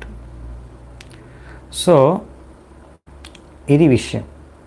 ఈ విధంగా 3 లెవెల్స్లో డివోటీస్ ఉన్నారు. First class, second class, third class అని ఇచ్చారు ఇక్కడ, లేకపోతే కనిష్ట, మధ్యక, ఉత్తమం. సో ఇదన్నమాట మొత్తం వచ్చేసి. నెక్స్ట్ వచ్చేసి సో ఫర్దర్ క్లాసిఫికేషన్ ఆఫ్ నియోఫైట్. ఇప్పుడు కనిష్ట వరకు చెప్పారు. కనిష్టలో ఇంకా కనిష్ట కన్నా కింది స్థాయి, లేకపోతే కనిష్టనే అనుకోండి, దాంట్లో కూడా 4 ఉన్నాయంట. భగవద్గీతలు ఇచ్చారు. అర్థార్థి, జిజ్ఞాసు, జ్ఞాని చ భరతర్షభ చతుర్విధా భజంతే మాం ధనా సుకృతినో అర్జున. ఓ అర్జున, 4 ఉన్నారు సుకృతి కలిగిన వాళ్ళు. ఆ సుకృతి కలిగిన 4 రకాల వ్యక్తులు నా దగ్గరకు వస్తారు నన్ను ఆరాధించుకోవడానికి. సో ఆ 4 ఎవరంట? సుకృతి కలిగిన వాళ్ళు. ఇవి సుకృతి అంటే, ఈ సుకృతి ఏంటంటే చూడండి, ఈ సుకృతి ఏదో పుణ్యం కాదు. ఈ సుకృతి పుణ్యం సుకృతి కాదు, ఇది భక్తి సుకృతి. ఇది మనకు ఆచార్యులు క్లియర్ చేస్తారు ఆయన వాళ్ళ యొక్క కామెంటరీస్లో. ఎందుకంటే భక్తి మీరేవో పుణ్యకార్యాలు చేయడం కారణంగా మీకు అది భక్తిని ఉత్పన్నం చేయలేదు. పుణ్యకార్యాల ద్వారా మీకు భక్తి లభించదు, భక్తి నుంచే భక్తి లభిస్తుంది మీకు. అందుకే శుద్ధ భక్తుడి యొక్క కృప ద్వారా ఆయన దగ్గర భక్తి ఉంది కాబట్టి ఆయన మనకు భక్తిని ఇవ్వగలరు, వేరే ఎవరు ఇవ్వలేరు. భగవంతుడు మనకు భక్తిని ప్రసాదించగలడు అలా. సో భక్తి మాత్రమే భక్తి ఉత్పన్నం చేయవచ్చు. Bhakti is the cause of bhakti and there is no other cause. వేరే కారణం ఏం లేదు. మీరు ఎన్ని పుణ్యాలు చేసినా, ఎంత జ్ఞానాన్ని ఆర్జించినా, ఎన్ని రకాల కర్మలు చేసినా దాని ద్వారా మీకు భక్తి లభించదు. అంటే వీళ్ళు తెలుసో తెలియకో, ముఖ్యంగా తెలియకుండానే చేస్తారు. అజ్ఞాత సుకృతి సేకరించుకున్నారు పోయిన జన్మల్లో, ముందు కార్యాల్లో, ఎప్పుడో అప్పుడు ముందు. సో ఇలాంటి వాళ్ళు అందుకని ఈ అజ్ఞాతి సుకృతి కారణంగా ఏంటంటే వాళ్ళకి భగవంతుడి పట్ల ఒక శ్రద్ధ అనేది ఏర్పడుతుంది, భగవంతుడి పట్ల ఒక ఆకర్షణ అనేది ఏర్పడుతుంది, భగవంతుడి పట్ల ఒక నమ్మకం. లేకపోతే వాళ్ళకి ఇలాంటి సందర్భాల్లో ఆర్తు అంటే ఏదో కావాలనుకున్నప్పుడు, ఆర్త్ అన్నప్పుడు ఏదో దుఃఖంలో ఉన్నప్పుడు, లేకపోతే అర్త్ ఏదైనా కావాలనుకున్నప్పుడు వాళ్ళు ఎక్కడికైనా వెళ్ళొచ్చు. వాళ్ళు భగవంతుడి దగ్గరికి ఎందుకు వెళ్తున్నారు? నా దుఃఖాన్ని దూరం చేసుకోవడానికి, నా కోరిక తీర్చుకోవడానికి. అంటే వాళ్ళకి భగవంతుడి పైన శ్రద్ధ ఉంది, అవునా? అందుకే వాళ్ళు భగవంతుడి దగ్గరికి వెళ్తున్నారు. అందుకని కృష్ణ అంటున్నాడు వీళ్ళు జనా సుకృతిన అర్జున. సో వీళ్ళు కూడా సుకృతమైన జనాలు, పయస్ సో వీళ్ళకి భక్తి సుకృతి ఉంది, అందుకే వాళ్ళు భగవంతుడి దగ్గరికి వెళ్తున్నారు. అవును, వీళ్ళకి ఇంకా సంపూర్ణమైన శ్రద్ధ లేదు, శుద్ధ భక్తులు కాదు, కానీ వాళ్ళు భగవంతుడి దగ్గరికి వెళ్తున్నారు. సో మెల్లిగా వాళ్ళు ఆ ప్రాసెస్ స్టార్ట్ చేస్తే ఫ్యూచర్లో వాళ్ళు శుద్ధ భక్తులు అయ్యే ఛాన్స్ ఉంది. దానికి ఎగ్జాంపుల్స్ ఉన్నాయి, ఈరోజు చూద్దామంట. అదే నెక్స్ట్ ఈరోజు అంతా క్లాసు మిగతా పాటు. సో అలాగే జ్ఞానము పొందడానికి భగవంతుడి గురించి కొంతమంది వస్తారు. ఇంకొకరు జిజ్ఞాసు, అంటే ఏదో ఉత్సుకత అనమాట, ఏముంది ఇందులో తెలుసుకుందామని భగవంతుడి దగ్గరికి వస్తారు. సో ఇలా 4 రకాల వ్యక్తులు వస్తారు భక్తి సుకృతి ఉన్న వాళ్ళు. సో ఇందులో ఒక ఎగ్జాంపుల్, ఒక్కొక్క దానికి ఒక్కొక్క ఉదాహరణ ఇచ్చారు ఇక్కడ మనకి. వచ్చే ఇప్పుడు ధ్రువ మహారాజు ఉదాహరణ ఇచ్చారు. అందరికీ తెలుసు ధ్రువ మహారాజు ఎందుకు వెళ్ళాడు భగవంతుడు తపస్సు చేసుకోవడానికి. తన తండ్రి కన్నా కూడా పెద్ద రాజ్యం కావాలి. సో ఆయన ఈ కేటగిరీకి ఎగ్జాంపుల్ అనమాట. అర్త్, నాకు ఏదో భౌతికంగా ఏదో కావాలి అనే ఉద్దేశంతో భగవంతుడి దగ్గరికి వెళ్ళి, కానీ భగవంతుడికి తపస్సు చేసుకొని ఎలా గురుదేవు నారదముని యొక్క అధ్యక్షతలో ఆయన నుంచి మంత్రోపదేశం కలిగి ఆయన యొక్క ఆదేశానుసారంగా ఆయన నిజాయితీగా భగవంతుడికి భక్తి చేసుకున్నాడు, భగవంతుడికి దర్శనం ఇచ్చాడు, ఆయన కృప చూపించాడు. అలా శుద్ధ భక్తుడు భగవంతుడి కృప ద్వారా ఆయన శుద్ధ భక్తుడు అయిపోయాడు. దాని తర్వాత భగవంతుడి దర్శనం వచ్చిన తర్వాత, నాయన నీకు ఏం కావాలి కోరుకో అంటే, నాకు ఇంకేం వద్దు, నేను ఆల్రెడీ స్వామి మిమ్మల్ని దర్శించుకొని నేను ఆల్రెడీ సంతృప్తి చెందాను, వరం నా యాచ, నాకు ఇంకే వరాలు అవసరం లేదు, నేను ఇంకే వరాలని యాచించట్లేదు, వరం నా యాచ అని చెప్పేస్తారు. సో శుద్ధభక్తులు అయిపోయారు ఆయన. సో ఆయన స్టార్ట్ చేశాడు ఏవో భౌతిక కోరికతో, కానీ భగవంతుడు శుద్ధభక్తుల యొక్క సాంగత్యంలో వారి ఆదేశాన్ని బాగా పాటించినందుకు ఆయన శుద్ధభక్తుడు అయిపోయాడు. సో ఇది పాసిబుల్ అనమాట. అంటే కనిష్ట స్థాయి నుంచి ఉత్తమ స్థాయికి వెళ్ళిపోయాడు. ఇంకా నెక్స్ట్ వచ్చేసి ఇంకొక ఉదాహరణ ఇక్కడ సనక సనాతన సనంద సనత్ కుమారులు, చతుష్కుమారులు వాళ్ళు కూడా. సో వీళ్ళందరూ కూడా జ్ఞానులు, అవునా, వాళ్ళందరూ కూడా జ్ఞానులు, సాధువులు. వీళ్ళందరూ కూడా ఇలా భగవంతుడి గురించి తెలుసుకోవాలనే ఉద్దేశంతో వెళ్ళారు. అలా భగవంతుడి యొక్క తులసి మకరంద వాయు, తులసి దళం యొక్క మకరంద యొక్క వాయు వాళ్ళ నాసికల్లో ప్రవేశించి వాళ్ళ భక్తి భగవంతుడి పట్ల కలిగింది. భగవంతుడి యొక్క కృప ద్వారా వాళ్ళు భక్తులు అయిపోయారు. నైమిషరణ్య ఫారెస్ట్లో, అడవిలో నైమిషరణ్యంలో అక్కడ శౌనకాది ఋషులు సూత గోస్వామిని ఉత్సుకతో అడిగారు, జిజ్ఞాసు. సో వారు కూడా తర్వాత శ్రీమద్ భాగవతం విని శుద్ధభక్తులు అయిపోయారు. ఆ విధంగా ఇంకొకరు ఉన్నారు, మన గజేంద్రుడు. ఆయన పోయిన జన్మలో ఇంద్రద్యుమ్న మహారాజు భక్తుడు. సో ఆయన ముందు ఆల్రెడీ భక్తుడు, ఆయనకు సుకృతి, భక్తి సుకృతి ఉంది. సో ఆయన ఇప్పుడు అంటే ఎంతో కష్టంలో, దుఃఖంలో, ప్రాణ సంకటంలో ఉన్నప్పుడు ఆయన భగవంతుడికి ప్రార్థన చేసుకున్నాడు.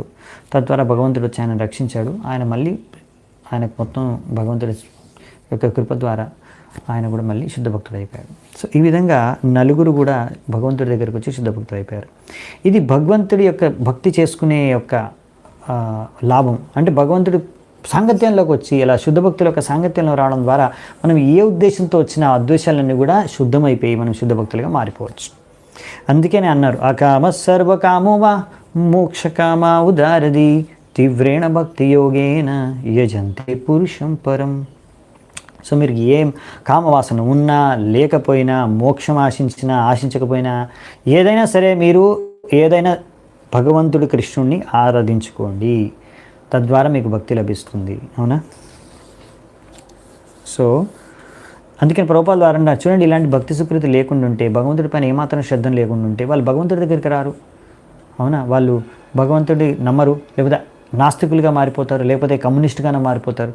కానీ వాళ్ళు ఇలా భగవంతుడి దగ్గరికి వస్తున్నారు అంటే వాళ్ళందరికీ ఏదో కొంత శ్రద్ధ ఉంది, వాళ్ళకి ఏదో భక్తి సుకృతి ఉంది. వాళ్ళు అలా భగవంతుడి సాంగత్యంలో ఉండి అలా భక్తులు అయ్యే అవకాశం ఉంది, శుద్ధ భక్తులు అయ్యే అవకాశం ఉంది.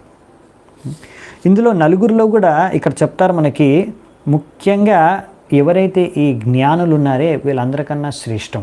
ఎందుకు? అది కృష్ణుడు భగవద్గీతలో కూడా చెప్తాడు. ఎందుకంటే వాళ్ళకి వేరే ఉద్దేశం లేదు, వాళ్ళు ముఖ్యంగా భగవంతుడి గురించి తెలుసుకోవాలని వస్తున్నారు. తెలుసుకున్న తర్వాత ఇంకా వాళ్ళు భగవంతుడికి భక్తులు అయిపోతారు, భక్తి చేసుకుంటారు. జిజ్ఞాసు కూడా పర్వాలేదు, వాళ్ళు ఉత్సుకత తీరిపోయిన తర్వాత వాళ్ళు కూడా అర్థం చేసుకుని వాళ్ళు కూడా భక్తిలోకి వచ్చేయచ్చు.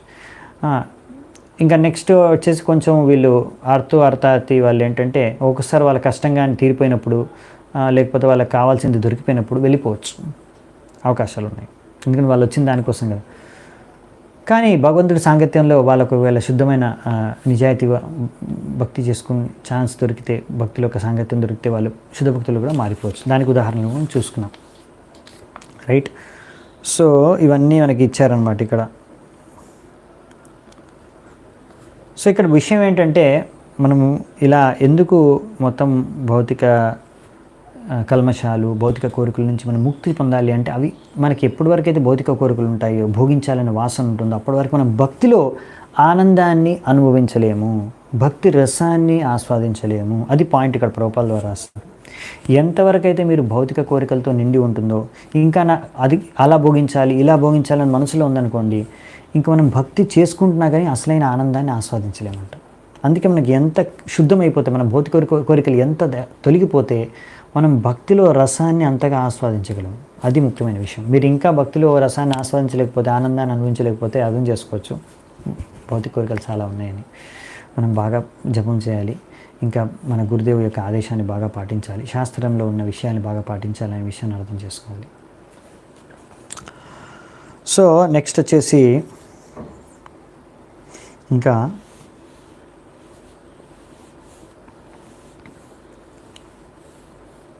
ఇదే పాయింట్ 2-3 సార్లు రాశారు ప్రభుపాదుల వారు. ఇంకా లాస్ట్ కొన్ని విషయాలు ఉన్నాయి, చైతన్య మహాప్రభు కూడా చెప్పారనమాట. మరి భక్తులు ఇలా ముక్తిని కూడా ఆశించరు. ఇప్పుడు చైతన్య మహాప్రభు శిక్షాష్టకంలో ఏం చెప్తారు? మమ జన్మని జన్మనీశ్వర అయినందా తనుజా కింకరం పతితా మాం విషమే భవాంబుదౌ. మమ జన్మని జన్మనీశ్వరి అహైతుకి భక్తితో. సో మీకు నేను ఈ జన్మనే కాదు, ఈ జన్మ తర్వాత వచ్చే జన్మలో కూడా మీకు అహైతుకి భక్తి చేసుకోవాలని కోరుకుంటున్నాను. ఇంకా మాకు వేరే అవసరం లేదేమి. చూడండి, అంటే ముక్తి కూడా కోరుకోవట్లేదు, నాకు నెక్స్ట్ జన్మ లభించినా పర్వాలేదు, దాని ప్రాబ్లం ఏం లేదు నాకు, కానీ ఆ జన్మలో కూడా మీకు అహైతుకి భక్తి చేసుకోవడం నా ఉద్దేశం. ఇది చైతన్య మహాప్రభు మనకి నేర్పించిన శిక్షణ. సో భక్తులకి ఏంటంటే ముక్తి గురించి వాళ్ళకి ఇంట్రెస్ట్ ఎక్కువ లేదు, వాళ్ళకి ఎక్కువ భక్తి గురించి ఇంట్రెస్ట్. భక్తి చేసుకోవాలి, ముక్తి లభించినా లభించకపోయినా పర్వాలేదు. ఇంకా బిల్వమంగళ ఠాకూర్ అంటారు, ఎవరైతే భగవంతుడు భక్తి చేసుకుంటాడో వారికి ముక్తి అనేది ఆ డోర్ దగ్గర చేతులు జోడించుకొని దాసి రూపంలో నించొని ఉంటుంది రెడీగా. సో ఎవరైతే భక్తి చేసుకుంటారో వాళ్ళకి బై డిఫాల్ట్గా ముక్తి అనేది లభించేస్తుంది. దాని గురించి మనం చింతించాల్సిన అవసరం లేదు, చింతించరు కూడా భక్తులు. ఎందుకంటే ఒకవేళ ముక్తి లభించినా లభించకపోయినా చేసే భక్తి భగవంతుడి సేవ అది కంటిన్యూ చేసుకుంటాం. అది భౌతిక ప్రపంచంలో అయినా సరే, ఆధ్యాత్మిక ప్రపంచంలో అయినా సరే, ఈ చేతనతోనే మనము భగవంతుడికి భక్తి చేసుకోవాలి. కపిల ముని ఆయన దేవహూతి తన తల్లికి చెప్తున్నారు, ఈ విధంగా నా శుద్ధ భక్తులు ఏంటంటే నా యొక్క గుణ రూప మహిమలకి ఎంతగా ఆకర్షితులైపోతారు, నేను చేసే లీలలకి ఎంతో ఆకర్షితులైపోతారు. వాళ్ళ మనసులన్నీ ఎప్పుడు నా యొక్క ఈ చింతన, నా యొక్క లీలా స్మరణలోనే నిమగ్నమైపోయి ఉంటుంది. అందుకే వాళ్ళు వాళ్ళ జీవితాన్ని మొత్తం ఇలా నాకు అంకితం చేసేస్తారు ఈ ఆకర్షణ కారణంగా అని చెప్తున్నారు అనమాట. సో ఈ విధంగా ఇలాంటి భక్తులు ఎప్పుడు ఎటువంటి ముక్తిని కూడా కోరుకోరు, ఇంకా ఎటువంటి భౌతిక సుఖాన్ని కూడా కోరుకోరు. అయినా కానీ నేను వాళ్ళకి నా యొక్క లోకంలో, నా యొక్క ధామంలో వాళ్ళకి స్థానాన్ని ఇస్తాను. సో ఇప్పుడు ఎందుకు భక్తులు మరి భగవద్ధామానికి వెళ్తున్నారంటే భగవంతుడు భగవంతుడు కోరుకుంటున్నారు, అరే వీళ్ళు నాకు దగ్గర ఉండాలి అని ఆయన తన లోకానికి తెప్పించుకుంటున్నాడు. భక్తులకి ఏంటంటే భగవంతుడు ఎక్కడ వాళ్ళని పెడితే వాళ్ళు అక్కడ సంతుష్టిగా ఉంటారనమాట. సో ఇక్కడ భగవంతుడు కోరుకొని భగవంతుడు స్వయంగా భక్తులను తన ధామానికి తీసుకెళ్తున్నాడని చెప్తున్నారు. సో ఈ విధంగా అనమాట. దీనికి ఎన్నో సాక్ష్యాలు భాగవతంలో ఉన్నాయి. అవునా, ఎంతోమందికి ఇలా ముక్తి లభించి భగవద్ధామాన్ని లభించింది, భగవద్ధాప్తి.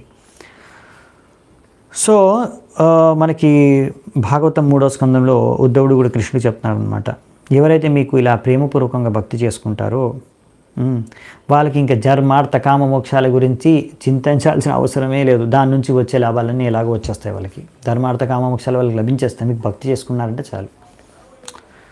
సో అందుకే నేను కోరుకునేది ఏం లేదు, మీ యొక్క పాదపద్మాల పట్ల అహేతుకి భక్తి కావాలని కోరుకుంటున్నానని చెప్తారు. కపిల ముని కూడా తన తల్లికి చెప్తారు భాగవతంలో, ఇలా ఎవరైతే భక్తి భావనతో నిండి ఉంటుందో హృదయంలో వాళ్ళందరూ ఎప్పుడు నా సంతుష్టి కోసం ఏమైనా చేయడానికి రెడీగా ఉంటారు. అలాంటి వాళ్ళు ముఖ్యంగా భక్తులందరూ కూడా కలిసి ఎప్పుడు నా యొక్క గుణరూపం లీల మహిమల్ని చర్చించుకుంటూ ఉంటారు. అలా చర్చించుకోవడం వల్లనే ఆనందాన్ని అనుభవిస్తూ ఉంటారు. ఇంకా ఎప్పుడు కూడా నాలో నిమగ్నం అయిపోయి కలిసిపోయి ఒక్కటైపోవాలని కోరుకోరు. రమంతిచ తుష్యంతిచ రమంతిచ కథాయంతశ్చ మాం నిత్యం తుష్యంతిచ రమంతిచ అని భగవద్గీతలో కృష్ణుడు చెప్పాడు అదే విషయాన్ని. నా భక్తులు ఎప్పుడూ నా లీల గుణరూప మహిమల్ని చర్చించుకుంటూ ఆనందంగా ఉంటారు అని. సో ఫైనల్గా ఇక్కడ ఇంకో విషయం కూడా చెప్తున్నారు. ధ్రువ మహారాజ్ కూడా